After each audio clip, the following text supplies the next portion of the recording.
Alors j'ai 47 ans, je suis marié, j'ai deux enfants, je suis économiste de formation, je suis chef d'entreprise également et pour être, je suis citoyen du monde. Voilà. C'est vraiment un début de vie assez particulier. J'étais dans le ventre de ma mère quand nous avions été, ma famille et moi, on a été exilés politiques. On a dû fuir du Bénin et de façon clandestine. Donc je suis arrivé en France en tant que toujours que réfugié politique avec ma famille. Et je suis né dans cet exil-là. Donc, je suis né donc à Paris, toujours en tant qu'exilé. On est rentré en contact avec le Gabon, donc les autorités gabonaises qui nous ont offert l'exil, enfin, ils nous ont offert l'hospitalité. Et est arrivé un moment, un événement assez particulier dans ma vie professionnelle. Il y avait des choses qui se passaient qui n'étaient pas très légales. Avec des choses très graves. Et comme j'avais une délégation de pouvoir, je ne pouvais pas me substituer à qui que ce soit. Donc c'était ma responsabilité. Et donc ça m'a entraîné à lancer des procédures contre mon employeur à l'époque. Et l'une des plus belles choses qui me soit arrivée, un très bon souvenir, c'est que j'ai mes collaborateurs qui, au péril de leur emploi, ont fait grève. C'est-à-dire que plusieurs dizaines de collaborateurs ont fait grève en tant que des enfants, non, je dis bien enfants mineurs, hein, on nous Hmm. gardait à l'aéroport. Donc, pendant très longtemps, j'ai eu cette peur de la police, des hommes en uniforme. J'ai eu très peur pendant très longtemps des hommes en uniforme.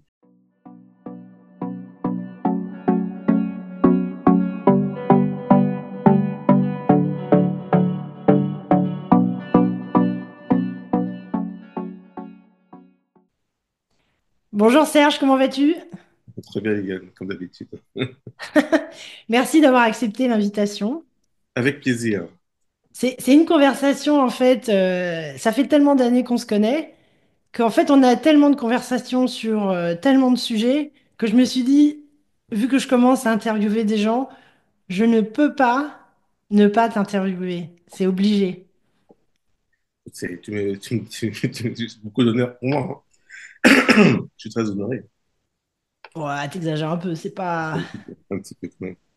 Bon alors, écoute, est-ce que tu peux te présenter? Alors, donc, bah, je suis de sexe masculin, je m'appelle Serge Béji. Parce qu'aujourd'hui, c'est important de le préciser parce qu'on ne sait pas toujours qui est qui. Alors, j'ai 47 ans, je suis marié, j'ai deux enfants. Je suis économiste de formation, formation que j'ai eue de la Sorbonne à l'IAE, donc l'Institut d'administration des entreprises de Rennes.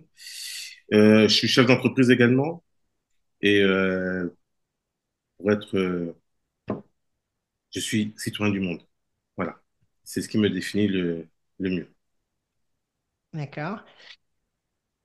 En fait, moi, ce qui m'intéresse, la raison pour laquelle avoir cette conversation avec toi est quelque chose d'intéressant pour moi, c'est que il y a plusieurs aspects je pense, qui peuvent apporter beaucoup de choses aux personnes qui vont nous écouter. C'est un peu moi, je dirais ton parcours de vie, tant sur le plan professionnel que personnel.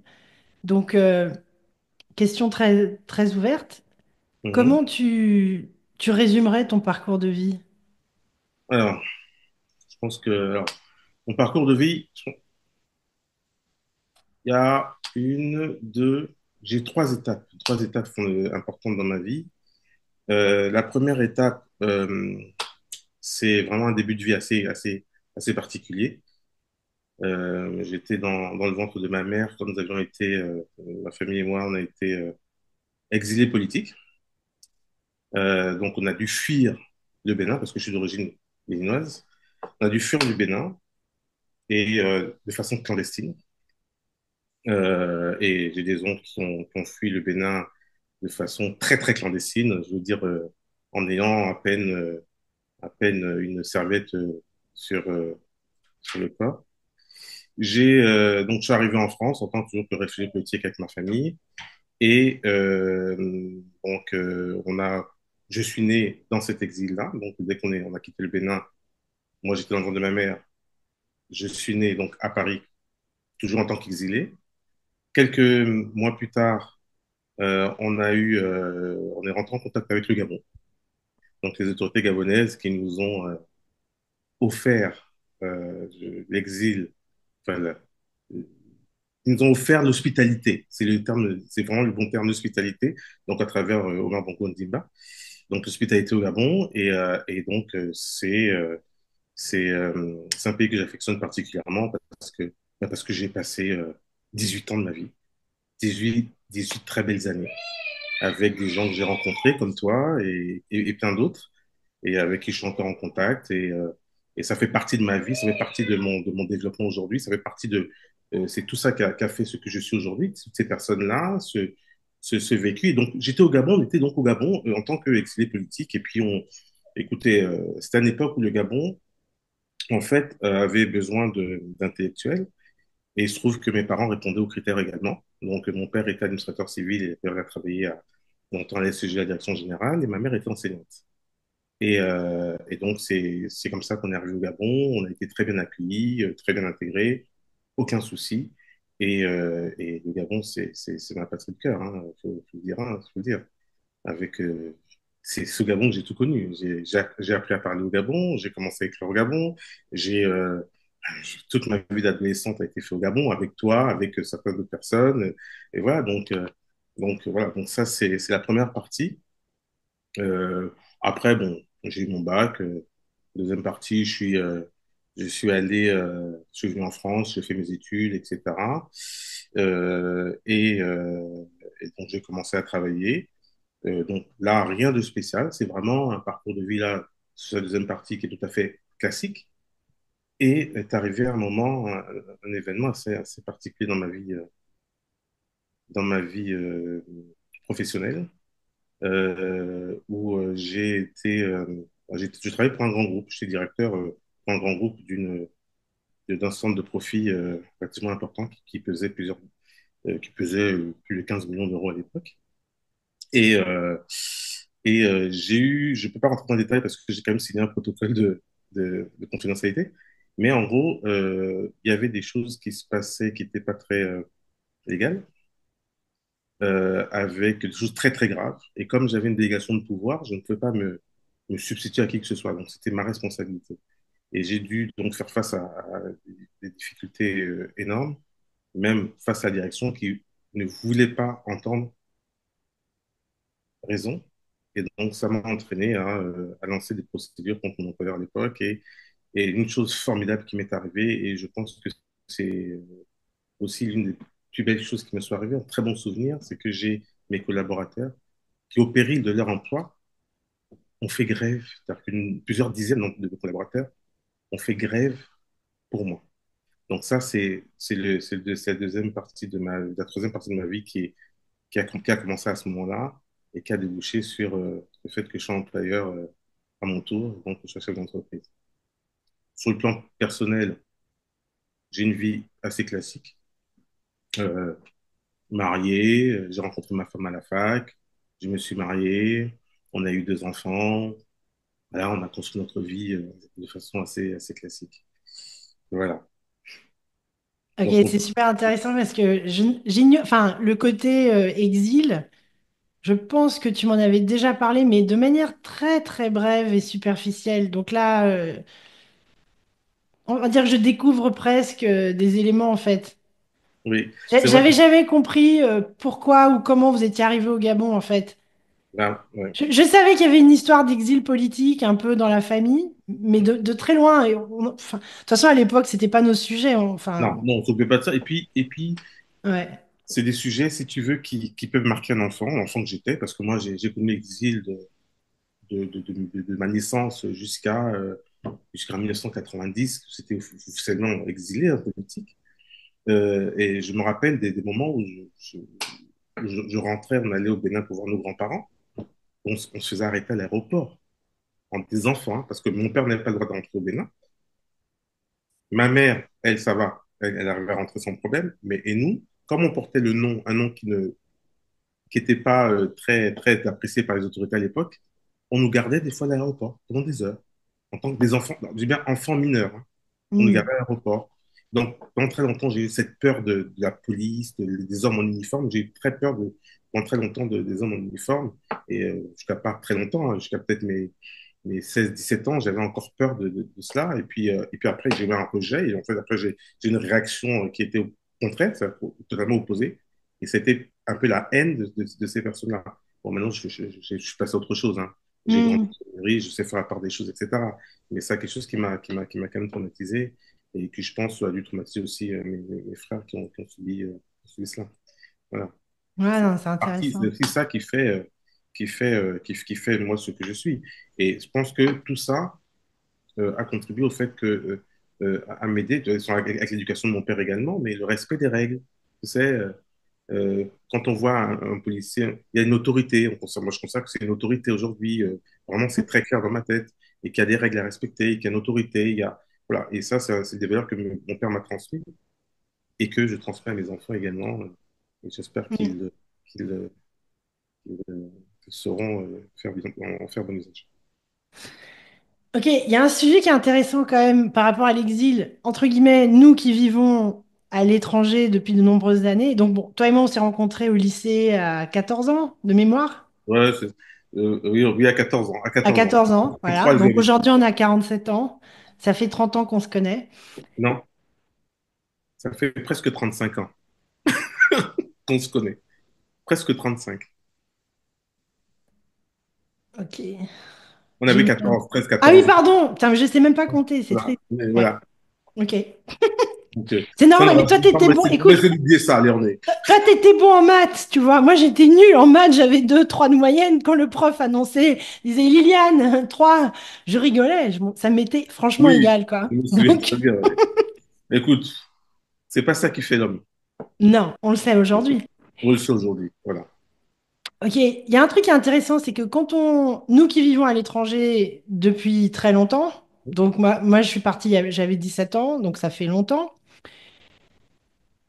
Moi je trouve que j'ai appris, les pays où j'ai vécu, j'ai appris à m'adapter. J'ai souvent été en minorité, tout Hum, le temps, tout le hum. temps. Au travail, tout le temps, partout, et même aujourd'hui encore. Comment tu penses que cette expérience de l'exil, qui est très spéciale, que tout le monde n'a pas vécu, moi je sais que le fait d'être toujours en minorité depuis des années, j'ai appris dans les endroits où je vais à m'adapter, j'ai appris à me taire, ce qui était nécessaire dans mon cas. Mais donc ces expériences-là j'aurais dit presque nous sculptent un peu finalement. Euh, les petits côtés qu'on avait qui étaient un peu trop pointus, qui étaient un peu... Tout ça devient plus soft avec les années parce qu'on... Les expériences nous façonnent. Curieuse de savoir si toi, cette expérience de l'exil, t'as un peu façonné ou pas, hein, parce que peut-être que pas tant que ça finalement. Mais je suis curieuse de savoir. Oui, fatalement. Fatalement, dans mon rapport avec les gens, dans mon rapport avec le lieu où je vis. Alors, des règles, respect des règles. Là où on respecte les règles qui sont, et on n'essaye pas d'imposer les siennes, etc. Le respect des règles. Ensuite, il ne faut pas être le roi, c'est-à-dire que quand tu vas quelque part, dans un quelconque pays, tu vas pas t'avancer, commencer à être plus roi que le roi, à faire, en fait, je pense que c'est une conséquence directe de l'exil. C'est-à-dire que ce que, par exemple, au Gabon, ce que le Gabonais ne faisait pas, c'est-à-dire que je n'allais pas me mettre en avant et puis le faire à sa place, ou bien me mettre en disant, ouais, moi, etc., etc. Non, l'humilité. Hmm, L'école apprend à être humble. Parce que mes parents, moi, ont beaucoup parlé de tout cela. Euh, Quand du jour au lendemain, tu dois quitter ta patrie et errer, parce que c'est un peu ça à un moment, et, hmm, errer, euh, dans le monde et savoir où tu vas aller, ton pays te rejette, où est-ce que tu vas aller, comment ça va se passer, etc. Tu apprends beaucoup l'humilité. L'humilité. Quelle ouais. que soit la condition. Et d'ailleurs, moi, le Gabon m'a apporté aussi ça, parce que quand on était, toi, je crois que tu étais à l'Immaculée Conception, moi, j'étais à Léomba, euh, on avait cette chance formidable d'être tous ensemble, riches, pauvres, enfants de ministres, enfants d'ouvriers, et Hmm, le seul critère qui faisait qu'on se retrouvait à Léomba ou à l'Immaculée Conception, c'était nos résultats à l'entrée en sixième à l'époque. hmm, Et nos résultats. Donc, ce qui faisait qu'on était à l'école avec des fils ambassadeurs, avec des gens qui venaient du Moyen-Orient, qui venaient de Chine. Kim Un, par exemple, qui était, je pense que tu te souviens de lui, Kim Un. Non, peut-être pas. Le Alors, nom me dit quelque chose. c'est un Coréen, hein, ou bien de Français qui étaient avec nous. Enfin, si vous êtes, on est vraiment dans un melting pot Mm. et où il n'y avait pas de différence sociale. D'ailleurs, on avait l'uniforme. Donc, ce qui vraiment lissait encore plus les choses. Et ça, euh, et ça, voilà, c'est. Moi, je te challengerais sur le fait qu'il n'y avait pas de différence sociale. Peut-être que certaines personnes ressentaient la différence sociale, mais toi, tu la ressentais pas. Nous, on la ressentait pas plus que ça. Bon, Mais alors, il y a les extrêmes. On- mm, mais en règle générale, je veux dire, le matin, tu te mets à l'entrée du lycée, moi j'étais à Lomba, donc Lomba, tu vois les élèves passer, tu ne voyais aucune différence. Après, bien sûr, il y avait les discours tenus par certains enfants qui te disaient qu'ils vont aux États-Unis pendant les vacances, d'autres qui vont dire, ben non, moi je vais à Mwanda, d'autres qui vont dire, ah, non, moi je reste là parce que j'ai pas les moyens. Après, oui, bien sûr, forcément. Mais ce que je veux dire, c'est que, où tu avais les voitures aussi, les gens se faisaient ah, déposer, etc. oui, Ça, il y avait quand même des choses oui, qui montraient. mais tout était fait en tout cas pour que ce soit vraiment lycée et on ne ressente pas au niveau de l'école. D'ailleurs, l'entrée en sixième est quelque chose d'extraordinaire où les meilleurs étaient avec les meilleurs. Bon, c'est comme ça. Lycée Lombard, c'était parmi les meilleurs élèves qui allaient au lycée Lombard ou bien à Immaculée et à Bessieux. C'était sur la base. Ce que je veux dire, c'est que il y avait une base qui était la base travail et résultat. D'ailleurs, on avait des moyennes avec un classement, etc. Ceux qui avaient la moyenne avaient la bourse, ceux qui n'avaient pas la moyenne n'avaient pas la bourse. Enfin, il y avait donc plusieurs paliers. 12, tu avais le tableau d'honneur. 13, tu avais les encouragements, etc., etc. Et voilà, donc ça, moi, je trouve ça vraiment fantastique. Tout ça basé sur le travail. C'est marrant, c'est intéressant que toi, ça t'ait marqué. Moi, c'est des trucs auxquels je pense jamais. Mais moi, ça m'a marqué parce que quand je suis passé de Lyon à Blaise Pascal, ça m'a manqué. Ça m'a manqué d'avoir ce challenge-là. Je me souviens très bien quand Mm. j'étais en cinquième, c'est une année qui m'a le plus. Moi d'ailleurs, j'ai recroisé il y a quelques jours, ça c'est une petite parenthèse, mais j'ai recroisé il y a quelques jours un très bon ami avec qui on a passé de très bonnes années au lycée Léon-Bas quand j'étais en sixième, qui est, alors je sais pas si je peux le nommer, mais je veux dire son nom il s'appelle Sima.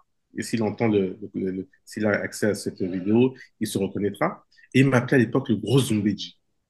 Le quoi? Le gros Zumbedji parce que j'étais Ah. assez rond, etc. Mais c'était gentil. Mm. Bon, tu sais, les enfants, voilà, c'était gentil. Et puis, on rigolait, on s'amusait bien ensemble. Et donc, pour revenir à ce que je veux dire, c'est qu'en cinquième, c'était une année qui était formidable pour moi parce que j'ai commencé à rentrer dans le challenge. C'est-à-dire que, donc, je voulais être le meilleur, etc., etc. Et j'étais avec, il y avait quelqu'un avec qui je suis encore en contact, qui est son médecin, alors je sais pas encore si je peux nommer son nom, mais Ouais, je pense que tu peux, il n'y a rien de grave. il s'appelle Guy quand il sera qui. Et en cinquième, on était premier, deuxième. Et en fait, c'est ça. Pour moi, c'est ça qui me motive, c'est-à-dire de savoir que tu as du challenge et que tu travailles, tu sais ce que tu vas avoir. Voilà, c'est ça qui me challenge dans la vie. Et moi, quand j'ai quitté Lomba, j'étais triste. Je suis allé à Blaise Pascal, on avait des moyennes plus ou moins, des trucs comme ça. Bon, il n'y avait aucun challenge qui me forçait à donner le meilleur de moi-même. Parce qu'il y avait, bah, tu avais une moyenne, tu avais une note, tu sais même pas où tu te situais. Et ça m'a beaucoup manqué à Blaise Pascal. Ah, mais moi, Et je me souviens que tu étais quand même compétitif, hein, non, mais quand j'étais bien. t'avais à la récréation, quand on donnait les résultats des notes, en tout ce qui était scientifique, à l'époque des rentrages, ce qui n'est pas un très beau terme, mais c'était l'époque des rentrages. Et à la récréation, moi, je t'entendais avec certains gars qui étaient bons. Vous étiez en mode compétition, pareil, je ne vais pas trop citer de noms parce que j'ai des noms qui me reviennent de personnes, je ne sais même pas où ces personnes sont. Mais il y avait quand même pas mal de compétitions. Moi, je me souviens, si tu avais 16 et que telle personne avait eu 18, il y avait quand même des rentrages assez Oui, sérieux. oui, mais c'était pas ça. C'était sur une note, etc. Après, on faisait Mm. plus ou moins des moyens. Mais ça m'a manqué à Blaise Pascal. Ça m'a manqué vraiment de pouvoir se situer par rapport aux autres. Et moi, pour moi, c'est un moteur de pouvoir me Mais, situer aussi. ouais. Mais c'est clair qu'avec du recul, je trouve que, enfin, je parlerai que de moi en général, la vie était un peu trop douce et donc moi pour ma part, je trouve que j'étais pas vraiment, j'avais de bonnes notes, mais j'étais pas à fond quoi. J'étais en mode cool. Oui, En oui, fait, on n'avait pas idée de ce que serait la vie après parce que la vie était très agréable et douce. bien sûr. On était quand même privilégiés, donc Il faut le dire, il faut le reconnaître. on était privilégiés, on n'avait pas conscience de ce que c'était que la vraie vie. Et bah, je pense qu'après, Bah, on a après, pris conscience, non, mais bien sûr, mais mais on après, n'était pas préparés en fait, du tout. bah, moi, mon père, mon père nous a, j'ai envie de te dire qu'il nous a préparé à beaucoup de choses. Il avait les moyens de faire un certain nombre de choses qu'il ne faisait pas. Mm, Parce qu'il disait, je ne vais pas vous habituer à des choses que vous-même, peut-être vous ne pourrez pas vous offrir. mm, Alors, ce que vous devez savoir, c'est que si vous voulez quelque chose, il va falloir que vous travaillez pour mm, avoir ce que vous voulez. Moi, mes parents m'achetaient pas des Air Max à l'époque à 150 000 francs. Hein. Jamais. Tu aurais cherché, tu aurais jamais vu des choses des Air Max sur moi. Les fringues, c'est des fringues classiques, etc. Mais jamais d'extravagance. Jamais, jamais, jamais, jamais. mm, C'est bien que quand j'ai commencé à travailler, moi, j'ai pas couru après les marques. J'ai jamais couru après les marques en me disant, ah, il faut mm, que j'ai un truc, il faut que j'ai le truc Dior, etc. Non. Je mettais mon argent ailleurs. J'ai mis mon argent ailleurs que dans des marques, etc., etc. Donc voilà, donc ça aussi, c'est une éducation de mon père. Mais ceci nous a quand même apporté un certain confort que je ne peux pas nier, hein, parce que mm. voilà, mais il était pas, il était vraiment, il, il nous a appris à la valeur travail. La valeur travail, travail, résultat. Et quand tu travailles, que tu as des résultats, ben, tu obtiens quelque chose. Voilà. Non, non, complètement. Bon, après, Ouais, je pense que nos parents nous ont quand même donné, on avait quand même de bonnes bases bien dans sûr, cet environnement un peu bien sûr, où il y avait de tout. bien Je pense sûr. qu'on avait quand même de bonnes bases, mais Il n'y avait pas de tout. avec Hein, le recul. à Blaise Pascal, il n'y avait pas de tout. Hein. Il y avait 95% de personnes très nanties à Blaise Pascal. Ou Pardon, je d'expatriés. m'exprime mal. Quand je dis il y avait un peu de tout, c'est-à-dire, pour moi, parmi des personnes qui étaient nantis, Oui, tu avais un peu de tout. Tu avais des gens qui avaient de très, très bonnes valeurs. Ils étaient nantis, mais ils oui. avaient de très, très bonnes valeurs. Ah Et je oui. citerai pas de nom, surtout pas. Moi, j'en Mais connais. je pense à certaines personnes qui sont au Gabon et qui sont encore un peu dans l'environnement de mon frère. Il y a deux, trois personnes, notamment une personne à laquelle je pense. Les Oui. parents étaient nantis, ils le sont toujours à mon avis, mais ce sont ces deux garçons qui étaient à Blaise Pascal avec nous. Et en fait, pour moi, c'est des personnes que je respecte beaucoup parce qu'ils ont de bonnes valeurs et ils en ont toujours eu. Euh, Je suis en train de chercher qui c'est, mais non, mais qu'importe, ouais. on Mais moi, s'égare. moi, on parle de personnes comme ça. Moi, il y en a une qui m'a vraiment bluffé, qui m'a bluffé pendant tout le temps que j'ai passé à Blaise Pascal avec elle. Euh, Vraiment, j'ai énormément de respect pour cette femme, qui est une femme aujourd'hui, qui ne vit plus au Gabon, qui vit plus au Gabon. Alors, On devrait peut-être pas citer de nom et c'est pas vraiment l'objet de la conversation. oui, Mais oui, bon, vas-y, mais vas-y. bon, voilà. Et franchement, ça m'aurait fait plaisir qu'elle voit ça et que je puisse dire son nom, mais moi, son prénom. Bah, en même temps, quand on dit Natacha, ça veut rien dire. Voilà. Ok, je crois savoir. Je crois savoir, ouais, ouais. Mais c'est vrai que moi aussi, j'ai bien envie. Il y a certaines personnes qui étaient avec nous au lycée que j'ai franchement envie d'interviewer, honnêtement, avec grand plaisir. Mais ça, c'est un autre sujet. Alors, juste pour revenir sur le sujet. Donc après, il y a le côté professionnel. Et c'est vrai que à un moment donné, si j'ai bien compris, tu as eu cet événement assez violent professionnel où il y a eu une rupture de contrat. C'est ça. Euh, Il y a eu même, en fait, il y a eu même un licenciement. C'est très simple. Il y a eu un licenciement dans un tribunal au tribunal. C'est-à-dire que j'avais assigné mon patron et c'est devant on allait à l'audience. Il m'a remis ma lettre de licenciement. En disant, Monsieur Béji, vous êtes licencié. Et donc, du coup, il n'y a plus l'audience. mm, Et c'est suite à ça que j'ai eu une réaction je pense, qui restera gravée dans mon esprit à jamais. Mes collaborateurs, à l'époque, donc, ça s'est passé un vendredi. Le lundi, mes collaborateurs ont appris cela. Ils ont fait un débrayage. C'est-à-dire qu'ils ont dit, on arrête le travail pendant 2 heures. mm. Et on veut savoir où est notre directeur. C'est comme ça que ça a commencé. C'est extrêmement rare ce genre de comportement. Pour moi, c'est une fierté de le dire. Et puis, je suis Ouais. encore en contact avec certains d'entre eux. Mm. Et franchement, oui, je pense que c'est ma plus belle victoire. De Donc, ce que moi j'ai compris de cette expérience, parce que bon, on en avait parlé déjà, ce qui a fait que quelque part, tu vas me dire si c'est juste de résumer ça comme ça, mais mhm, en quelques mots, tu t'es rendu compte que le comportement qu'il y avait et qui t'a emmené, c'était pas du tout en accord avec tes valeurs. c'est exactement ça. Donc, est-ce que tu peux un peu rentrer plus dans le détail? Parce que je pense que dans un monde où on est, où tout le monde, enfin pas tout le monde, mais beaucoup de personnes cherchent à gagner plus d'argent, tout le monde veut travailler, certaines personnes vivent dans la peur de se dire, ah, si je me retrouve sans emploi, comment je vais faire? Donc, dans certaines situations, on peut, et je porterai pas du tout, de jugement, je jetterai pas la pierre à quelqu'un qui le ferait. Souvent, on est dans la peur et on se dit, ouais, mais c'est mon employeur, c'est pas correct, mais bon. Tant pis, hein, qu'est-ce que tu veux, je vais pas perdre mon boulot. Est-ce que tu peux parler un petit peu de cet aspect valeur et pourquoi, selon toi, c'était important que tu restes aligné avec tes valeurs? Alors, la première raison était une raison qui était très factuelle. J'étais directeur avec une délégation de pouvoir très, très étendue. C'est-à-dire que j'avais les pouvoirs du gérant de la société, de la grosse boîte. Donc, j'avais ma responsabilité, ainsi que ma responsabilité pénale était engagée. Et au vu de ce qui se passait dans la structure, ma responsabilité pénale aurait pu être engagée à plus d'un titre. Donc, il y avait déjà cet aspect-là, mais ce- il y avait cet aspect qui était important. Mais au-delà de ça, je me levais tous les matins et je me posais la question en me disant, mais en fait, qu'est-ce que je fais? Parce que je faisais un boulot où on m'imposait des choses qui étaient contraires à mes valeurs, à mes principes.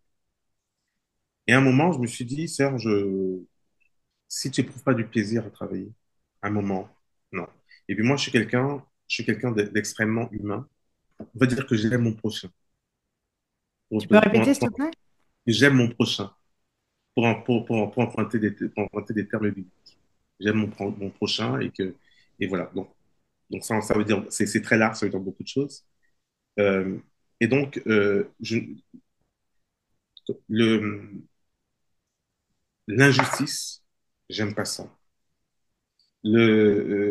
L'abus de pouvoir, j'ai horreur de ça. Et j'étais confronté à ça tous les matins, tous les jours. Et je voyais des collaborateurs à qui on faisait des choses. Des exemples simples, c'est que quand tu as quelqu'un qui a travaillé pendant 20 ans dans une boîte et que la personne n'a jamais eu une augmentation de salaire, en 20 ans, ces trucs comme ça, moi, ça m'a rendu fou. Ou bien des gens qui travaillent et on ne les paye pas, ou des gens qui ont des fiches de paye qui ne servent à rien parce que ça ne ressemble à rien. Donc, j'ai commencé à prendre le sujet à bras le corps. Donc, j'ai essayé de régler tout ça et tout ça avec beaucoup de communication. Je parlais avec mes collaborateurs, j'apprenais à les connaître, j'apprenais où est-ce qu'ils vivaient, leur environnement familial. Enfin, j'ai vraiment fait du social, ce qui me correspond en fait. Et, euh, et donc, et donc, très rapidement, j'ai eu le soutien non seulement des salariés, mais même des syndicats, alors que j'étais directeur. C'était extraordinaire. J'ai envie de dire que les syndicats, voyant les efforts que je faisais, à un moment, ils me disaient, Monsieur le métier, est-ce que ça va, tout va bien? Je dis, oui, tout va bien. Ils disent, bon, il y a tel point qu'on doit régler, comment est-ce qu'on fait? Je dis, ben, écoutez, on va se voir, on va discuter, mais il y a que des solutions. Et j'avais une attitude très, très positive. Très, très positive. Et vraiment, tout ça basé sur le respect de l'homme. Parce que je pense que, et c'est d'actualité aujourd'hui, je vais emprunter une phrase à quelqu'un. Il n'y a de richesse que d'hommes. Hmm. Voilà. C'est que même quand on a une entreprise, quel que soit le niveau, et d'ailleurs aujourd'hui on le voit très bien, et tout ce qui se passe aujourd'hui me conforte dans ce que j'ai fait il y a une dizaine d'années, une quinzaine d'années, c'est que si vous ne mettez pas l'homme au centre de ce que vous faites, ça n'a aucun sens. Aujourd'hui, l'entreprise, d'ailleurs aujourd'hui, quand on voit les entreprises, elles font tout pour le bien-être de leurs salariés. Elles font tout pour. elles donnent des primes, elles donnent l'argent, elles augmentent des salaires, elles créent un cadre de travail agréable, des cours de yoga entre midi et 14 heures, etc., etc. Donc, voilà. Et c'est ça, moi, c'est ça que j'aime, qui me motive, qui me donne envie d'aller travailler, etc., de savoir que mes collaborateurs sont bien. Mm. Et pour faire et c'est ça qui m'a un peu emmené à basculer de côté, à être chef d'entreprise et pouvoir finalement m'exprimer, être moi, en fait. Juste être moi. Donc, avec mes valeurs. Bien sûr, quand on a ce genre de valeurs et qu'on les applique, il faut pas être, on n'est pas dans les bisounours, hein, dans les bisounours, hein. C'est qu'à un moment, au lieu de gagner 10 on gagnera 2 ou 3 parce que parce qu'on a une façon, un management qui est plutôt assez souple et puis qui prend en compte le bien-être des collaborateurs. Et moi, je l'ai pas fait dans un esprit de gagner plus. J'ai fait dans un esprit d'être moi-même et d'être moi, tout simplement. Voilà, parce qu'aujourd'hui, quand les entreprises le font, c'est dans le but d'avoir une productivité plus importante, Bien d'avoir une sûr. rentabilité plus importante, etc., etc. Moi, c'était pas dans ce but-là. Moi, c'était vraiment dans le but d'être en phase avec moi-même et de pouvoir transmettre mes valeurs à mon équipe, aux gens qui m'entourent et puis travailler dans des conditions où, tu sais, quand on va au travail, tu as plaisir à y aller. Moi, je me souviens que moi, mes collaboratrices, tous les samedis, elles me faisaient à manger. Elle m'emmenait à manger de chez elle, etc. Et puis il y en avait toujours qui était pas très loin de moi et qui me disaient, Monsieur Serge, vous avez besoin de quelque chose, machin, parce qu'on avait créé ce lien, qui est pas Ouais. seulement un lien de subordination, mais aussi un lien humain, tout simplement. Quand il fallait travailler, il travaillait. Mais quand il fallait, en dehors du travail, il y avait ces liens-là. Quand il y avait des pauses, je les voyais régulièrement qui me demandaient qu'est-ce que j'avais envie, etc. Et elle m'emmenait à manger gratuitement. C'est pas, il n'y avait pas de lien d'argent. Et ça, c'était, voilà, Mm. c'est moi, ça. Donc Serge, en fait, en gros, tu nous parles un petit peu de tes valeurs. Donc je considère, et les personnes que je coach, on travaille souvent sur ce concept de valeurs. On a besoin d'identifier nos propres valeurs pour être capable, justement, quand on traverse des périodes un peu difficiles, que ce soit professionnellement ou dans la vie perso, à un moment donné, on se dit, mais est-ce que c'est aligné avec mes valeurs ou est-ce qu'il faut que je réévalue mes valeurs? Mais en tout cas, il y a un manque d'alignement. Au regard de l'expérience que tu viens de partager avec nous, euh, quelles sont tes trois valeurs? Je dis trois parce que, juste pour rester concise, quelles sont tes trois valeurs qui guident un peu tes... Alors, et ce sont des valeurs, non seulement ce sont mes valeurs, mais c'est des valeurs aussi que que je veux inculquer à mes enfants. C'est la valeur travail. C'est-à-dire que le travail, le travail, c'est la base de tout homme avec un grand H. C'est à travers le travail qu'on se réalise, on trouve sa place dans la société, que l'on s'assume. Donc la valeur travail. Ensuite, avant cette valeur travail, c'est la famille. Parce que certains disent, on dit que la culture, c'est ce qui nous reste quand on a tout oublié. Et j'ai envie de dire que la famille, c'est ce qui nous reste quand on a tout perdu. Donc la famille, c'est essentiel. Et moi, je me repose aussi beaucoup, moi, je me repose beaucoup sur la famille. La famille au sens restreint et aussi au sens large. Et je peux avoir des problèmes avec quelqu'un dans ma famille, ça peut arriver, hein, mais je n'admettrai pas que quelqu'un de l'extérieur vienne critiquer. Je dirais à cette personne, garde tes critiques pour toi. Voilà. Donc la famille, c'est important. Si on n'arrive pas à protéger sa famille, ben, on est perdu, parce que seul, on n'est rien. Parce que quand on est au sommet de son art, c'est bien, mais quand on est au creux de la vague, Hmm. ben, des fois, on aimerait bien avoir quelqu'un à côté, des gens avec qui parler. Et quand je parle de famille, attention, il y a la famille du sang, ceux qui ont le sang, le même Hmm. sang que moi, qui est dans mes veines, etc. Mais aussi la famille de cœur. Hmm. Et j'ai de la chance d'avoir aussi cette famille, la famille de cœur, dont tu fais partie, hein, d'ailleurs, Liliane, hein. Tu le sais très bien depuis toujours. Et ça, voilà, c'est des personnes sur qui on peut compter. Et quand ça va pas, on sait qu'on peut prendre le téléphone et appeler et puis dire, écoute, là, ça va pas du tout. Et puis parler pendant des heures. On sait qu'on est une oreille qui nous Hmm. écoute. Et la troisième valeur, c'est être bienveillant. Parce que je trouve que ça manque aujourd'hui dans ce monde de la bienveillance. Et je parle de ça, je dis tout ça à ma fille. Il faut être bienveillant, je lui explique ce que ça veut dire. Je lui dis, voilà, c'est une valeur qui est essentielle aujourd'hui pour moi. Et moi, je me souviens de toi au lycée particulièrement, parce que bon, je vais parler de moi. Je dis certains d'entre nous, on était particulièrement cons quand on était jeunes. Mhm. Et comment dire, moi j'étais assez, comment dire, impulsive, intense, très intense. Et c'est vrai que toi, et donc moi j'étais plus dans le, moi c'était blanc ou noir, hein, c'est C'est ça. soit je t'aime pas. C'est ça. Et j'étais ravie de le faire savoir en plus. Exactement. Donc, mais toi Avec par contre, fracas. tu avais cette maturité déjà que moi j'avais pas du tout. Tu étais bienveillant, même quand, franchement, tu avais des raisons de pas l'être, mais c'était comme ça, c'était la personne que tu étais. Et je sais que ma mère disait toujours que tu étais toujours souriant. Et c'est comme ça qu'elle te voit de toute façon. Oui. Pour elle, Serge, c'est le sourire. Toujours, tu avais toujours un sourire. Et je pense que une ou deux fois, elle t'a pas vu sourire et ça l'a inquiétée. Ah, Parce que pour on se elle, tu souvient avais de ça? toujours le sourire. Mais ok. Non, non, c'est vrai. C'est vrai que ça, c'est peut-être une chance, hein. Je ne sais pas pourquoi c'est comme ça, mais c'est vrai que j'adore sourire, rire, Mm. pour tout et n'importe quoi, mais pas comme un imbécile, hein. Mais c'est-à-dire qu'en fait, je considère que, enfin, moi, c'est une thérapie, hein, de sourire, hein. Tu sais, Mm. de pouvoir sourire comme ça. Tu vois, là, je te regarde, je parle, j'ai envie de sourire, donc je souris. Moi, c'est quelque chose c'est de naturel, hein. Mais ce qui est intéressant aussi, c'est que ton... Bon, moi, j'ai pas d'enfant, mais toi qui as des enfants, et le premier truc que j'ai remarqué quand j'ai vu ton fils, il sourit comme son papa. C'est le Et, même, mais version ma fille aussi. miniature. Mais moi, des fois, il m'énerve le matin. Parce que le matin, quand tu es en train de courir, etc., alors, le rituel, c'est. Alors, ils se mettent tous à chanter dans la maison. Alors, on est pressé, il faut qu'on y aille, vous êtes en retard. Ils chantent, ils dansent, ils rigolent, ils se font des blagues, tout ça avant d'aller à l'école.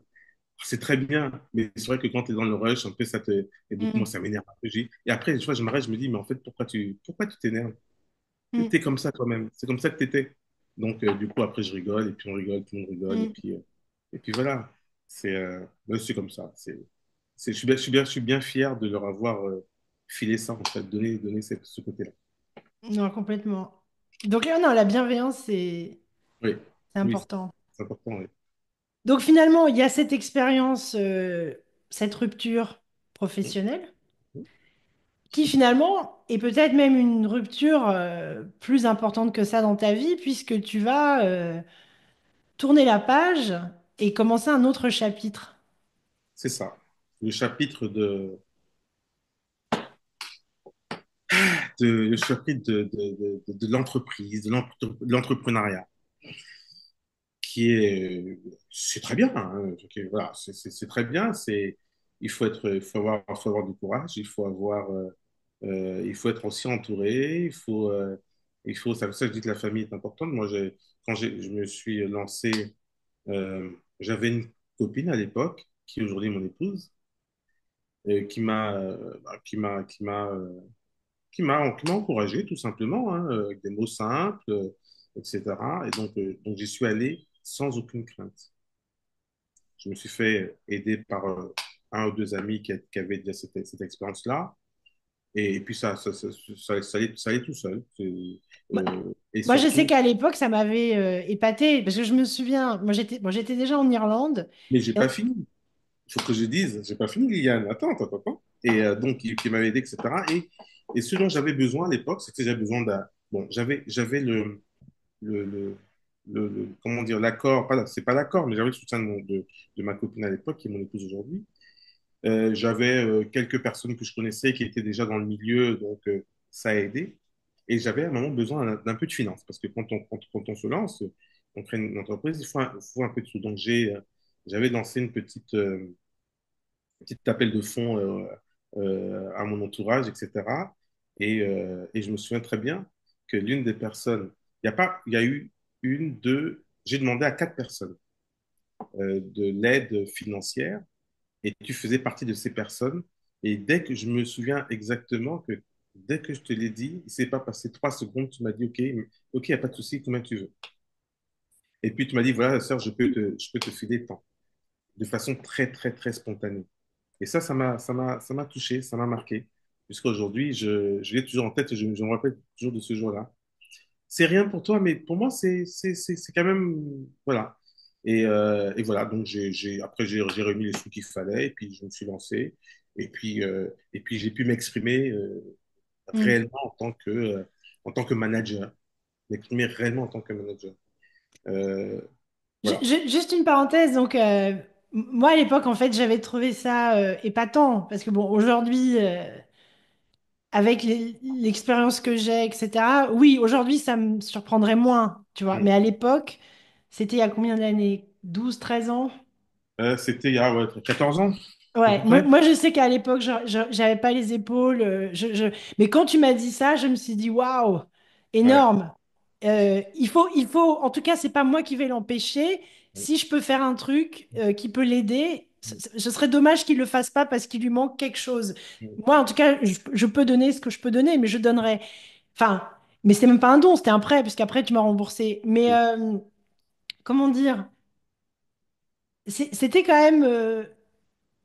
Pour employer le terme, le vrai terme qui me vient réellement, sans me filtrer, comme tu sais, j'aime pas les filtres, moi Mm. je trouvais que tu avais été couillu ce jour-là, de te lancer dans un truc. C'était une franchise de mémoire. J'ai passé une franchise. Et c'est pas évident. Il y a beaucoup de contraintes, il y a beaucoup de. Énormément.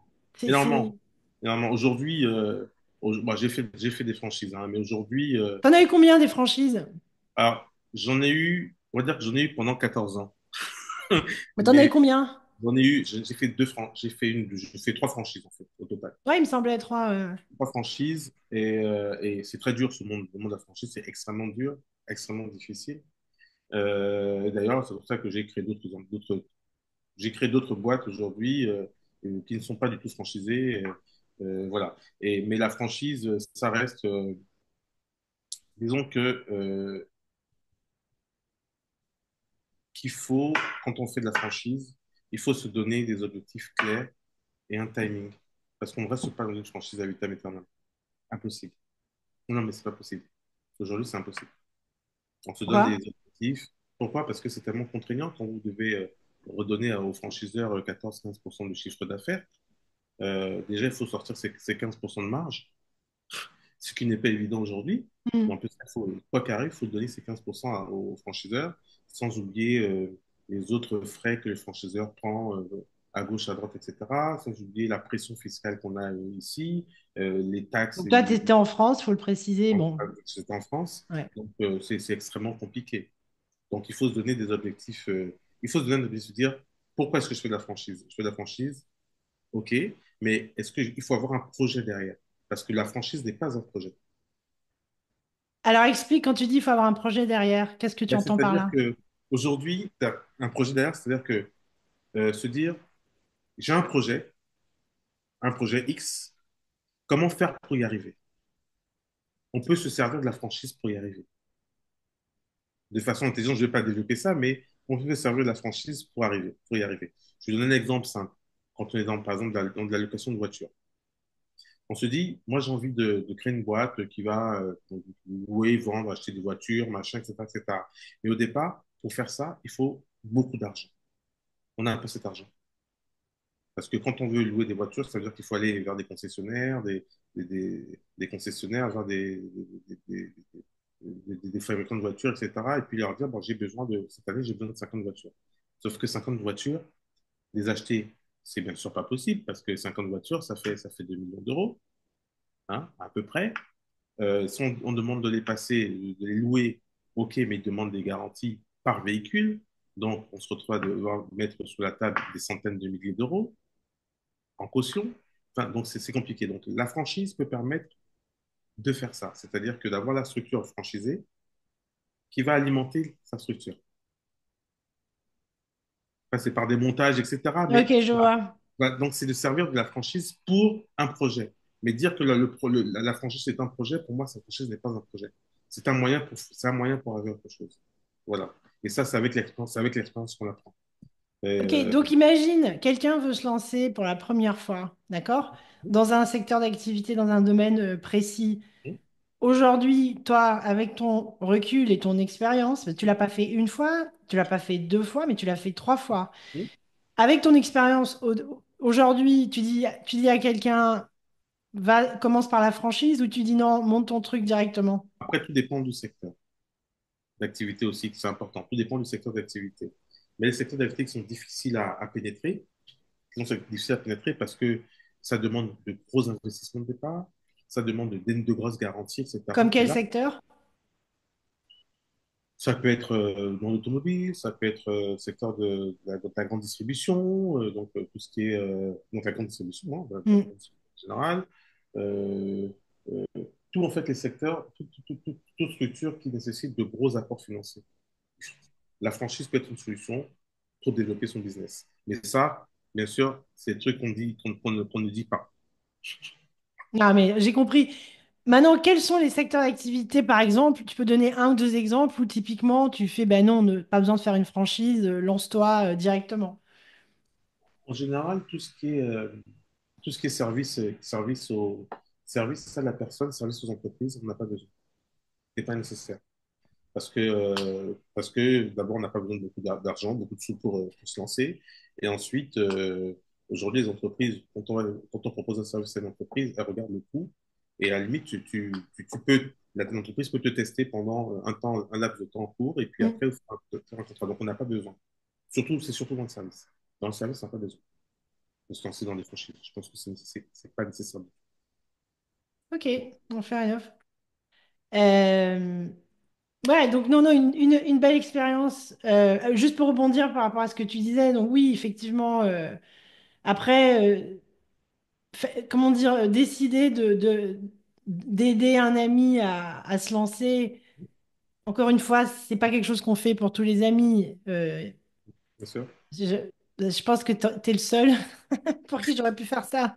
Donc, je te renvoie les fleurs que tu mérites, comme on dit. Finalement, avec tout ça, aujourd'hui, parce qu'au début, tu as commencé, ben, comme tout le monde, t'es passé par les bancs de l'université, tu as eu le premier job. Les premiers jobs, on n'a pas été super bien payés. Quand on était sur les bancs de l'école, on nous disait, oui, tu verras, quand tu auras un master, tu vas gagner, machin et tout. Et en fait, c'était pas vrai. Donc, on a commencé tous et toutes, en tout cas pour ceux qui vivent en Europe ou en Amérique du Nord même, souvent, on commence pas avec les salaires dont on nous avait parlé. Donc, ça rend un peu plus humble. Moi, j'ai commencé avec les 1500, 1700 euros. Ça, c'était bien. Sauf qu'après, j'ai eu des taxes parce qu'en Irlande, les taxes sont pas. À l'époque, Ouais. attends. Non, les taxes sont prises à la source, mais quand tu arrives, parce que tu n'as jamais payé de taxes, j'ai eu un petit redressement au mois de janvier. Après, j'ai dit, oh là là, j'ai que ça pour vivre. Donc, Moi, j'ai commencé un peu moins que toi. J'ai mm, commencé, je crois, à 1002. Je me souviens très bien parce que c'était une galère. J'avais 1002, j'avais 450 euros de loyer, j'avais une bagnole, fait que j'avais besoin de ma bagnole pour aller au boulot parce que j'étais en Bretagne. En fait, à chaque fin de mois, je finissais à moins 200 euros, quoi. Et, mm. et après, j'ai fait des choses. Bon, j'ai fait des choix pour ne plus être à pousser moins de 200 euros. Donc, voilà, c'est des choix sur ma vie personnelle, sur ma vie privée, où je faisais du covoiturage entre Paris et Rennes, parce qu'à l'époque, ma copine, qui est mon épouse aujourd'hui, hein, ça revient souvent, mais mon épouse aujourd'hui était à Paris et moi j'étais à Rennes. Et je faisais l'aller-retour Paris-Rennes avec ma voiture et je fais du covoiturage. Alors, le covoiturage me permettait de payer le péage et l'essence. C'est Voilà. bien. Oui, oui, oui. Mais c'est Donc, smart. ouais, ben, bien sûr, c'est smart. Il faut trouver des solutions. Quand tu as des problèmes, il faut trouver des solutions. Il n'y a que des Il solutions. Il n'y a pas de problème en réalité. n'y a pas de problème, il n'y a que des solutions. Donc, on trouve des solutions. Donc, ça me permettait de venir à Paris régulièrement et de la voir, de passer du week-end tranquillement. Et voilà. Et ça valait le coup en plus, finalement. Complètement, complètement. À plus d'un titre. À plus d'un titre. Et ouais, un bisou à Ouda quand même. Ah oui, On parle complètement. d'elle, elle doit avoir les oreilles qui sifflent. Mais ok.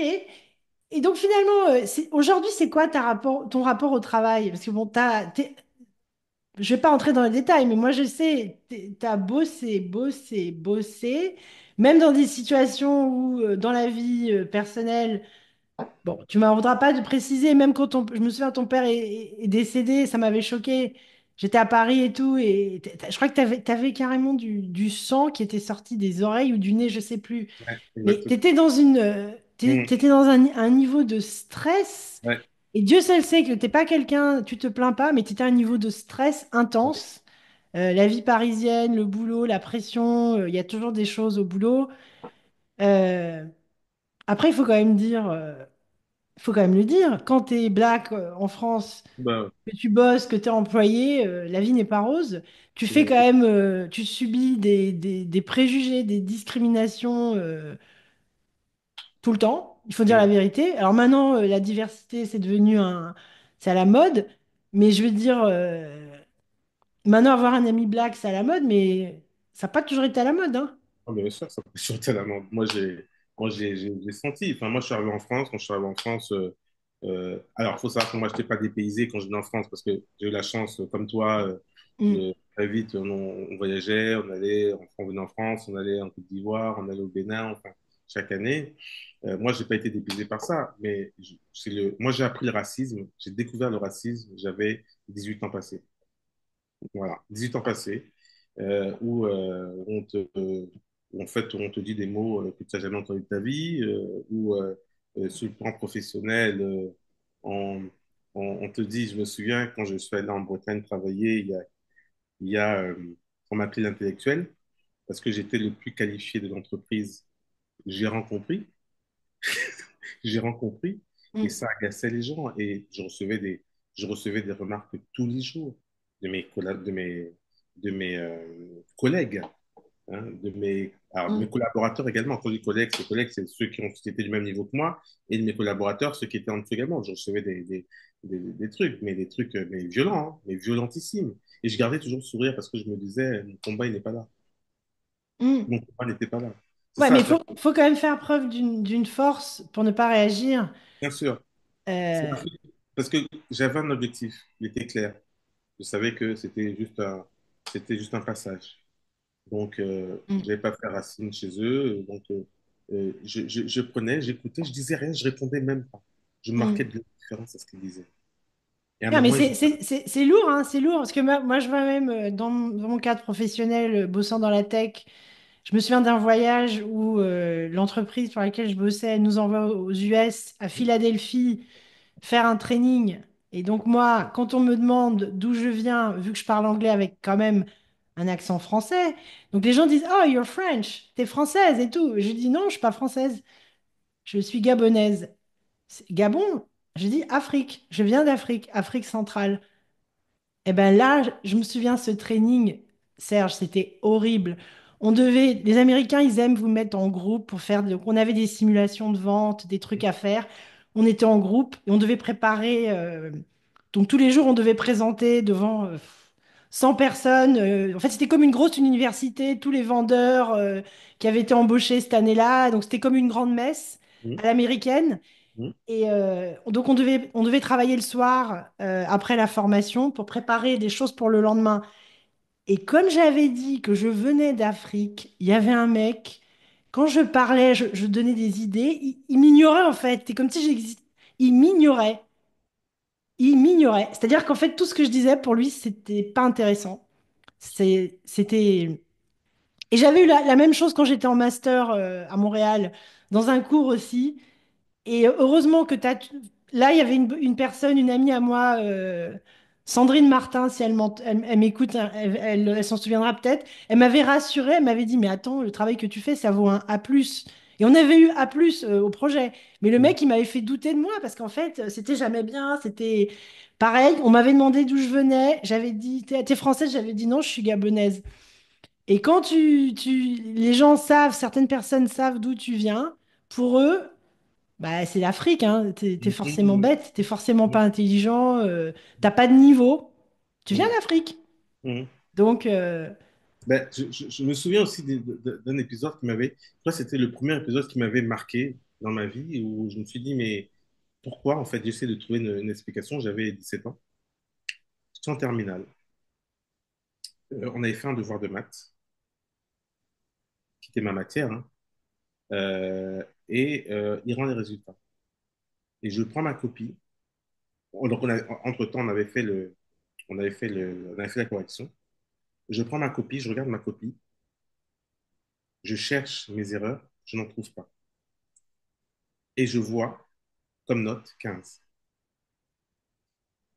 Et je me souviens de ce jour-là, mais c'est très clair. Et je vais voir le prof, je dis, mais pourquoi vous m'avez mis 15? Entre-temps, je suis parti voir la copie d'une collègue qui s'appelle, non, j'avais 18 ans, pardon, qui s'appelle Virginie de Buchère. Non, c'est Virginie de Buchère? Non, Perron, elle s'appelait Perron. Et j'ai dit, mais regardez, sa copine, elle a fait des fautes partout, partout, partout, là, là, là, là, là, là. Il a mis 18 et demi. Moi, je n'ai aucune faute sur ma copie, c'est clair, enfin, c'est des mathématiques, hein, c'est pas. Et pourquoi vous Mm. mettez 15? Alors, ce qu'il m'a répondu, et là, il me dit, c'est parce que je sais que tu peux faire mieux. J'ai dit, mais mieux de quoi? J'ai pas fait d'erreur. Ouais, ça, c'est une réponse malhonnête, tout simplement. Voilà. Je me souviens de ce jour-là et ça m'avait choqué. Et puis, bon, en même temps, c'était l'année. Alors, il y a un truc qui m'a. Je vais un peu dans tous les sens, mais ça me rappelle aussi quelque chose qui m'a demandé qu'est-ce qui m'avait marqué, qu'est-ce qui m'avait marqué le plus dans ma vie. Il y a une chose qui m'a marqué dans ma vie, c'est ma première année de terminale, parce que j'ai fait deux terminales, Je me souviens. OBS Pascal. J'étais parmi les deux, trois premiers de la classe. Ma première terminale, j'étais parmi les deux, trois premiers de la classe. J'avais 14 de moyenne. Il n'y avait pas de, il y avait pas de, il y avait pas de hasard. Le jour des résultats du bac, je vais voir le résultat, je cherche mon nom, je ne le trouve pas. Je dis, il y a forcément une erreur. Et j'ai vu mon nom dans ceux euh, qui étaient, euh, qui étaient ben, ceux qui avaient échoué d'office, en fait, c'est-à-dire ceux qui avaient moins de 8 de moyenne, moins de 8 de moyenne au bac. Et mon nom était bien écrit. Et j'ai dit, mais j'ai jamais eu enfin, de toute ma vie, de toute ma scolarité. Et je me souviens, je suis rentré chez moi, je dis à mes parents, j'ai pas le bac. Ils m'ont dit, comment ça, t'as pas le bac? J'ai dit, ben non, j'ai pas le bac. J'ai- Mon père a dit, mais il y a quelque chose qui va pas là. Comment c'est? Alors, il regardait, il a regardé, il m'a dit, mais mes bulletins, il m'a dit, mais il s'est passé quoi, Serge? J'ai dit, ben, j'en sais rien, mais pour moi, il s'est rien passé. Enfin, je suis parti faire mes cours, enfin, passer les examens, comme je faisais mes contrôles, etc., machin, etc. Je comprends pas. Et on a demandé à voir mes copies. Ben, j'ai pas pu voir mes copies. Et je me suis rendu compte après, parce que quand ça s'est passé, moi, j'étais là, tellement avec mon petit, j'avais un appareil photo, j'ai pris des photos du truc pour dire, ben, de toute façon, je suis là. Et en fait, mon numéro, mon numéro de candidat avait été attribué à quelqu'un d'autre. Mon numéro de candidat avait été attribué à quelqu'un d'autre. Donc, Tu quelqu'un l'as d'autre l'avait jamais mis. dit, ça? Non, mais tu sais, c'est des trucs. Et je sais qui c'est. J'ai gardé. Ça, c'est la première fois que j'en parle. Mais j'ai gardé. Parce que je me suis dit, bah, écoute, si ça a été fait comme ça, il y a une raison. Tu sais, moi, Mais c'est très mais, spécial. Tu veux dire que dans un système, ah oui, c'est un système français? bien sûr. Mais le système français, c'est un système français local. Hein, d'accord? Tout est fait au Gabon. On dépendait de l'Académie de Bordeaux. De Bordeaux, Et ouais. c'était fait localement. Les copines n'allaient pas à Bordeaux et revenaient. Non, c'était fait localement, ouais. Tout est fait localement. Et mon numéro avait été attribué à quelqu'un. Et je sais qui est cette personne. Je connais son nom. Sur le coup, je ne savais pas parce que ça n'a pas été immédiat en fait, immédiat. Donc, je me suis rendu compte de ça 3 mois après. Donc, on était déjà en septembre, à la rentrée, etc. Bon, et puis j'ai vu ça, j'ai appelé mon père, j'ai dit, papa, regarde. J'ai montré la photo du truc, je dit, papa, ça, c'est pas mon numéro. Voici mon numéro. Et il m'a dit, mais on va porter plainte et machin. Moi, je dis, papa, tu vas porter plainte contre l'administration française? Il va se passer quoi? Qu'est-ce qui va se passer? Il ne se passera rien, ça va être que du. Et puis bon, il m'a dit, ben écoute, ça, c'est pas grave. Bah, du coup, l'année d'après, tu as eu le bac avec mention alors?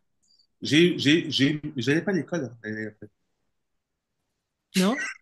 Moi, j'ai eu 15 ou 17 en maths, truc, des bonnes notes en physique, tout ça, mais j'allais quasiment pas. Et quand j'étais absent, je prenais le cahier, je signais moi-même. Monsieur une bêtisseur, je signais. Et ça a énervé le directeur. Et j'ai dit au directeur, et il a très vite compris, j'ai dit au directeur, quand vous avez un élève comme moi qui est parmi les premiers de sa classe et qui bizarrement n'a pas eu son bac, et qu'on se rend compte après qu'il y a des trucs bizarres avec son numéro de machin, je pense que il avait dit ça comme ça. Je dis, je pense que voilà. Je dis donc, je suis absent, je signe, je suis majeur, j'avais 18 ans, je dis, je signais et puis c'est tout. Personne ne peut me blâmer pour ça. Et donc voilà, donc c'est passé comme ça. Donc j'allais en cours quand je voulais. J'étais délégué de classe. Je venais foutre un peu ma mère dans le conseil de classe. Enfin, ma mère, non, c'est un peu quand il y a des trucs qui n'allaient pas, j'avais pas parti le chemin. J'allais droit au but. Quand les gens me Bon, t'étais demandaient, un peu énervé cette année-là, quoi. ah, j'étais un peu énervé, donc j'allais, tu vois. Mais c'était une année où il y avait pas. Encore une fois, cette année, il y avait pas de challenge pour moi. Je sais pas. Mais Hmm. et la personne qui a eu mes notes, je sais qui c'est. Et il a une belle carrière d'ailleurs. Donc, Et cette personne sait que tu sais? je pense même pas qu'elle sache. Elle-même, elle ne sait même pas. Parce que est-ce que toi, tu as regardé ton numéro de candidat? Non, Tu regardes juste ton nom, tu vois ton nom, tu t'en fous du reste. non, c'est clair. Du reste. Mais moi, Donc, à l'époque, ça m'aurait pas dérangé de ne pas avoir eu le bac, hein. Je serais restée une année de plus au Gabon, j'aurais été contente. À l'époque, hein. ouais. Ben voilà, ben moi, voilà, mais moi, le problème, c'est que tous mes copains étaient partis. Ouais. Avec qui je sortais, tout le monde était parti, et donc je me retrouvais un peu, Seul, ouais. un peu seul. Donc voilà. Qu'est-ce que tu as appris? Parce que c'est une expérience violente. Après, je te crois sur parole, je ne mets pas en doute ce que tu viens d'expliquer. Qu'est-ce que ça t'a appris? Je pense résilience, forcément, mais qu'est-ce que ça t'a appris, cette expérience? Bien sûr. Et puis, ça, tu sais, je pense, c'est une philosophie en fait. C'est qu'en fait, on n'est rien. On a beau être ce que l'on veut, mais en fait, on ne représente rien du tout et que des choses peuvent se passer dans la vie. Tu Tu peux contrôles avoir pas. mais tu ne comprends pas, tu peux avoir raison et te retrouver comme étant la personne qui a tort. Tu peux être très intelligent et être le dernier. Tu peux être brillant, faire de brillantes études et te retrouver à la rue. Enfin, rien n'est acquis et il y a les mystères de la vie qui font que, voilà. Les gens Hmm. appellent ça le karma, d'autres appellent ça la chance, d'autres appellent ça. En fait, mais voilà, on n'est pas maître de notre destin comme beaucoup de gens le pensent. Non, non, non, on l'est clairement pas. Voilà, il faut faire le minimum, il faut faire ce qu'on doit faire pour, mais c'est pas en faisant ce qu'on doit faire qu'on obtient un résultat escompté. C'est pas une évidence. Non. Ok, j'ai un petit jeu à te proposer. En fait, je vais commencer des phrases. Oui. Je te laisse finir la phrase. Hmm. Je vais un peu dans tous les sens, hein. Il n'y a pas de souci. L'essentiel, c'est qu'on discute. Ok. Alors, l'entrepreneuriat, pour moi, c'est... Euh, c'est un moyen de m'exprimer, d'exprimer mon moi, comme je disais tout à l'heure, et mes valeurs intrinsèques, voilà, à travers mon management. L'amour, pour moi, c'est... Ah, c'est mon équilibre, ma source de jouvence, mon énergie. C'est vraiment ça. C'est vraiment ça. L'Afrique, pour moi, c'est... Alors, l'Afrique, c'est mon continent d'origine, euh, une grande source d'inspiration, et c'est the place, this is the place to be. Mhm. L'Europe, pour moi, c'est... Euh, Ma première terre d'accueil, puisque je suis né à Paris, parce que malgré tout, il faut dire que l'Europe, je parle surtout de la France en tout cas, que je connais bien, a accueilli beaucoup de personnes qui ont des difficultés politiques, elle a accueilli des gens, elle les a secourus, etc. Ça, il ne faut pas l'oublier, même si aujourd'hui, c'est ce qu'on dit, mais la France a vraiment été ça, et elle l'est toujours. Euh, donc l'Europe demeure pour moi une terre d'accueil, voilà. Et une terre d'accueil, je vais préciser, des demeures, une terre où les gens sont accueillants, mine de rien, mais ne pas confondre avec les dirigeants qui Ouais, ont des discours très politiciens et qui... complètement. En fait, il faut être beaucoup plus subtil que ça. Et souvent, exactement, dans le stress, les gens sont pas subtils. exactement, On manque exactement. de discernement. Moi, Ouais. dans ma vie, j'ai eu, pour expliquer, enfin, pour matérialiser ce que je viens de dire là, j'ai vécu 2 ans, 2, 3 ans, 3 ans en Bretagne, dans un petit bourg qui s'appelle Montfort-sur-Meu, où j'ai assisté à quelque chose d'effroyable parce que j'ai assisté à une sorte de rafle. C'est en fait la police qui a embarqué tous les Noirs qui habitaient dans ce bourg. Moi, j'étais pas là, heureusement pour moi, j'étais pas là. Ils ont embarqué tous les Noirs parce qu'il y avait eu une dénonciation comme quoi la plupart étaient sans papier. Quand le lendemain matin, la ville s'est réveillée, tout le monde parlait de cela. Et 2 jours après, sur les 6 000 habitants de ce petit bourg, Montfort-sur-Meu, qui est à 30 km de Rennes, il y a eu 2 000 personnes qui étaient dans les rues, dans ce petit bourg, pour dénoncer cela. Un bourg de 6 000 personnes, il y avait 2 000 personnes qui étaient dans la rue. Et en fait, Ils en ont le parlé à la télé ou cortège, pas? bien sûr, tout un classeur avec les articles de presse, etc. Et la ville, la ville était tellement petite que, en fait, le cortège est parti, qui n'était pas totalement parti, qu'il arrivait déjà, tellement il y avait de personnes, en faisant le tour de la ville, hein, enfin le tour du centre-ville. D'accord. Donc, voilà. Donc c'est ça, c'est pour dire que oui, terre d'accueil, les gens le sont foncièrement bons. Et les gens qui ne le sont pas ne représentent qu'une minorité. C'est ceux qui parlent, qui crient le plus. C'est ça. Euh, Quelles sont tes plus grandes joies? Tes trois plus grandes joies? Ah, mes trois plus grandes joies. Alors, alors l'une de mes plus grandes joies, une plus grande fierté, c'est quand même mon mariage. Mon mariage, parce que déjà, j'épousais la personne que j'avais choisie, avec qui je voulais faire ma vie, avec qui je voulais avoir des enfants, etc. Mais aussi parce que c'est un moment où j'ai pu réunir toute ma famille. Pas que la famille de sang, mais aussi la famille de Hmm. cœur. Il y a certains qui n'ont pas pu être là, qui n'ont pas pu être là, que j'excuse à 100%, sauf peut-être une personne. Mhm. Mais voilà, j'ai pu réunir toute ma famille et ça, c'était quelque chose d'extraordinaire. Voilà. Même des gens qui ne s'entendaient pas entre eux, qui avaient des petites discordes, ils sont venus, ils sont tous venus. Et on a pris Donc une ça, bouche. c'est une joie. Et les deux autres? Ça, c'est la première. La deuxième joie, euh, faut que je cherche parce qu'il y a tellement de choses dans une vie. Euh, la naissance de mes enfants, c'était une très grande joie pour moi. Une très, très, très, très, très, très grande joie. Papa J'ai, poule, c'est clair. j'en ai eu deux.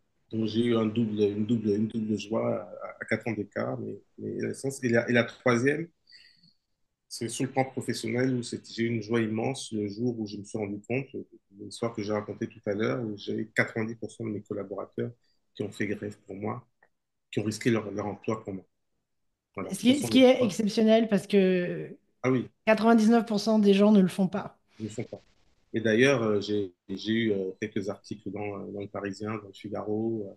On a même parlé de cette histoire au Japon, au Japon, pour te dire. Waouh. Ah oui, c'était sympa. Mais voilà, ça c'est mes trois plus grandes joies. Et une question que j'aime beaucoup et que Mm. j'utilise même dans mes séances de coaching. Je l'ai utilisée hier d'ailleurs avec un jeune homme de 19 ans. Ok, si aujourd'hui tu pouvais parler au Serge qui avait 27 ans, qu'est-ce que tu lui dirais? Ce que je dirais, simplement, fonce et crois en toi. Fonce et crois en toi à 200%. La vie est devant toi. Voilà, tout simplement. Pourquoi cette phrase en particulier? Parce que fonce, parce que quand on est, enfin moi je suis quelqu'un d'assez prudent à la base, mais en fait peut-être un peu trop prudent. Et je pense que bon, des fois je me suis un peu ralenti, je me suis un peu limité par rapport à cette aversion un peu pour le risque finalement, enfin, une sorte d'une petite aversion pour le risque qui m'a un peu freiné dans certaines. euh, Et tu penses qu'elle nous vient d'où? Parce que moi, j'ai souffert de la même chose. J'en souffre encore, à mon avis, un peu. D'où ça nous vient, ça, ce côté-là? D'où ça nous vient? Est-ce que c'est pas de l'éducation un peu? Est-ce que c'est pas de l'éducation? Est-ce que c'est pas une grosse proximité avec nos mamans, peut-être? En tout cas, beaucoup d'échanges avec nos mamans, parce que une femme sans enfant, c'est une chose, mais une femme mariée avec des enfants, elle a une autre façon de penser. Et je pense qu'il y a naturellement une aversion pour le risque, c'est-à-dire qu'elle pense à ses enfants, elle pense à si jamais ça se passe pas, comment ça se passer. Donc il y a une grosse réflexion. Je pense que, moi, pour ma part, je pense que c'est lié à ça. Ouais, Pourtant, ma mère était quelqu'un de. Elle a entrepris plein de choses, elle a fait plein de choses dans sa vie, etc. Mais je pense que ces craintes, en fait, je suis comme les enfants, c'est comme des éponges, hein. Les craintes aussi, on les prend. Ouais. ah, complètement. C'est clair. Hmm,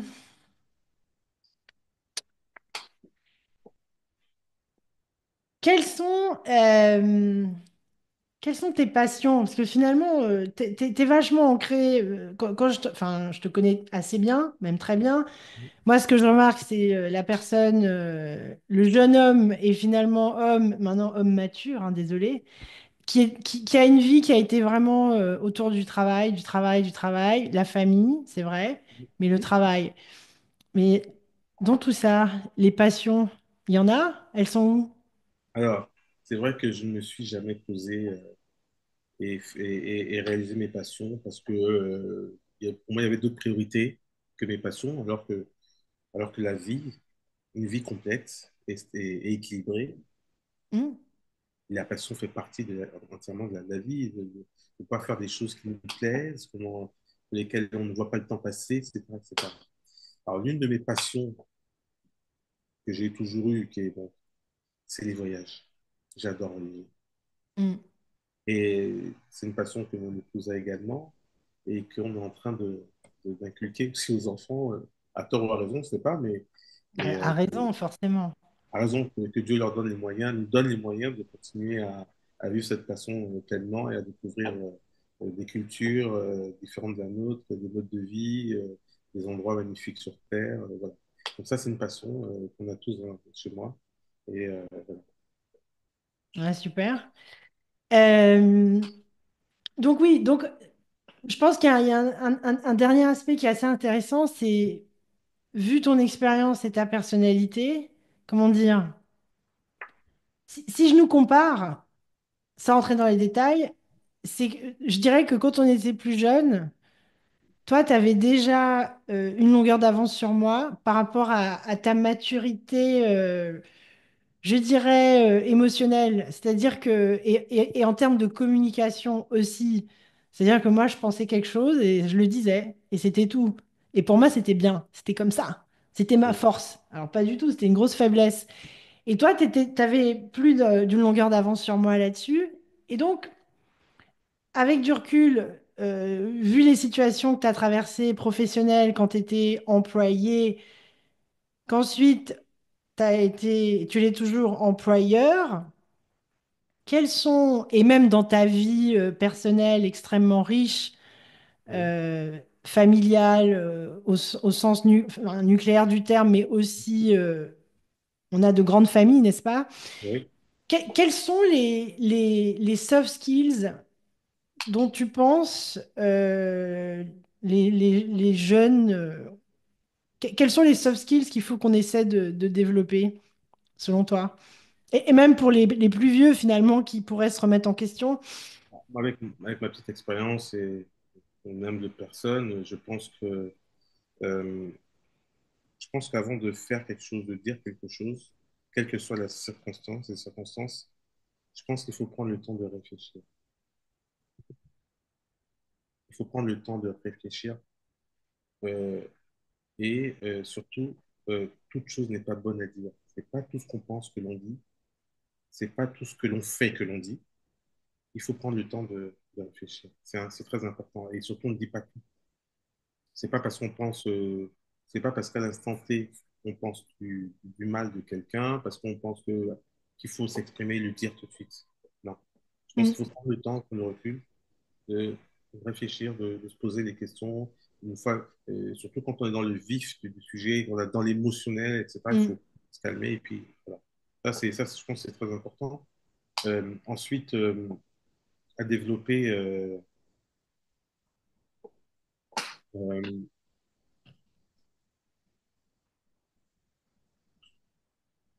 dans, il faut beaucoup de tolérance, que ce soit que ce soit dans la vie professionnelle ou la vie personnelle. Il faut Mm. beaucoup de tolérance. La vie de couple, c'est une vie de tolérance, une vie il faut faire des concessions. Il n'y a pas M'en un parle jour. pas, m'en parle pas. Voilà.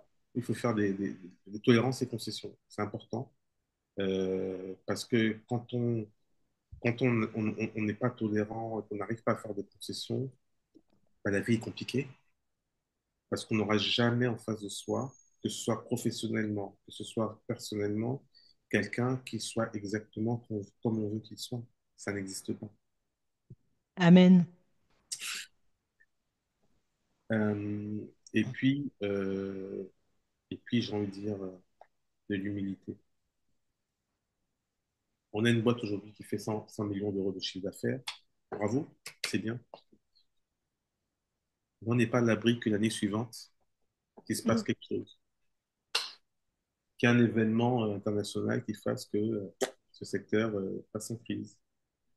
Pour ceux qui ont des entreprises, par exemple, je sais pas moi, dans le service, eux ils doivent bien comprendre cette nuance. C'est-à-dire que tu vends un service.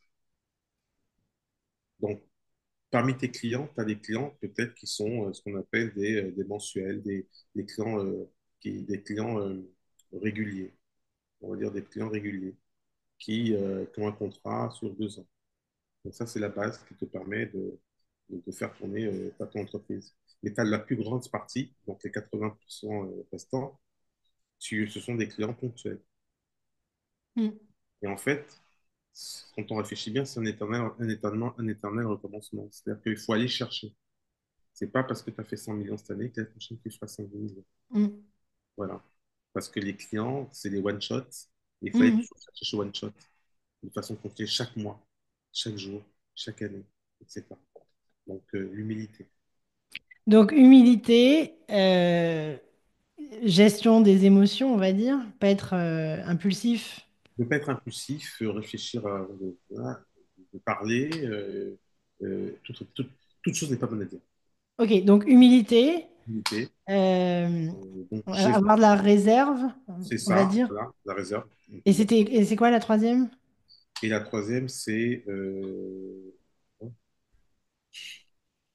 voilà. Euh, tu m'as perdu. J'avoue que je me suis perdue aussi. Ouais, quand j'ai dit les trois temps. Euh, comment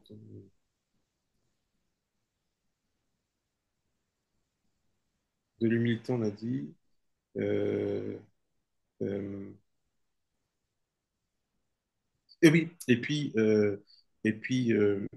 savoir faire des concessions, être euh, euh, ouais, savoir faire des concessions. Mm. Le terme exact, c'est être conciliant. Mm. Non, ça, Être capable de s'adapter, en tout c'est cas, c'est adapté. complètement. Faire Donc, preuve d'adaptabilité dans la adapté, vie personnelle comme dans la vie professionnelle. Parce que la vie professionnelle aussi est pleine de surprises. c'est ça. On peut soi-disant être au top et puis se faire licencier comme je l'ai vécu où Voilà, bien sûr. je gagnais le President Club pour la deuxième année consécutive et puis je me suis fait licencier. C'était quand même intéressant. Ouais. Et donc ça t'apprend l'humilité, le fait que rien n'est acquis et C'est ça, tout n'est pas toujours aussi rationnel, ou en tout cas il y a des raisons qui sont pas toujours c'est ça. partagées, communiquées. Un peu toi comme toi avec le bac où tu te dis mais c'est clair j'ai mon bac quoi. Mais Moi je non, suis plus au stade où c'est la question de la mention ou pas mention. c'était ça, ma question, c'était la mention à l'époque. Et finalement tu te dis quoi mais je peux pas être recalé au premier coup, c'est juste pas possible quoi. Je crois que j'avais eu un truc comme 6,5 de moyenne, quelque chose que je n'ai jamais eu de toute ma vie. Alors, tu sais, avec beaucoup de recul, je me dis, d'ailleurs, si j'avais eu mon bac, je n'aurais pas rencontré ma femme. Enfin, quoique peut-être que si, mais j'aurais été dans une autre fac, j'aurais pas été à Sorbonne, j'aurais été à Paris-Dauphine, parce que j'avais été à cette fac Dauphine à l'époque. J'aurais été à Paris-Dauphine, est-ce que j'aurais eu le même développement? Est-ce que j'aurais rencontré les mêmes personnes? Est-ce que j'aurais eu, peut-être que je ne serais pas avec ma femme, effectivement, puisque j'aurais rencontré Mm. une autre femme à Dauphine. Écoute, c'est la vie, ça s'est fait comme ça. Ouais, Faut essayer de comprendre toujours des choses qu'on ne maîtrise pas. Voilà. complètement. Bon, Bon, on arrive à la fin de l'échange. J'aime bien. Je te laisse le mot de la fin. Tu peux partager ce que tu veux, un livre ou même une idée ou quelque chose que tu n'as pas dit, que tu souhaites partager avec les gens qui vont écouter, j'espère nombreux, notre échange. moi, je crois en l'homme, je crois énormément en l'homme, je crois énormément aux relations humaines et relations humaines non intéressées. Et je pense que l'amitié est quelque chose d'extrêmement important parce que quand je te vois, Liliane, ça m'inspire énormément. L'amitié est extrêmement importante. J'ai la chance, moi, d'avoir des amis, mais de vrais amis. J'en ai pas beaucoup, mais j'ai de vrais amis sur qui, en toutes circonstances, je peux compter. Et je pense que il faut, voilà, c'est quelque chose qu'il faut travailler, qu'il faut entretenir. Et, euh, et voilà, voilà, je trouve que c'est une très belle chose. Bah, c'est un super message et c'est un message qui nous va bien. Moi, je dirais que si tu as de bons amis, c'est pas par hasard. C'est parce que tu investis beaucoup. Tu es la personne que je connais qui investit le plus dans ses amitiés, clairement. Et ça passe pas inaperçu. Bah écoute, merci, merci, merci, merci, mille merci d'avoir pris le temps d'échanger. Un plaisir. C'est des choses qu'on fait régulièrement et naturellement. Donc là, je me suis dit, si ça peut être utile, pourquoi pas. Bah, j'espère, mais en tout cas, moi j'ai bien aimé. Je me suis fait de plaisir. Serge, merci, merci infiniment. Et puis, à très, très, très vite, Bah, de toute façon, on va se dire dans quelques jours, hein, comme d'hab. Hein. comme d'hab. Merci à Ok. toi.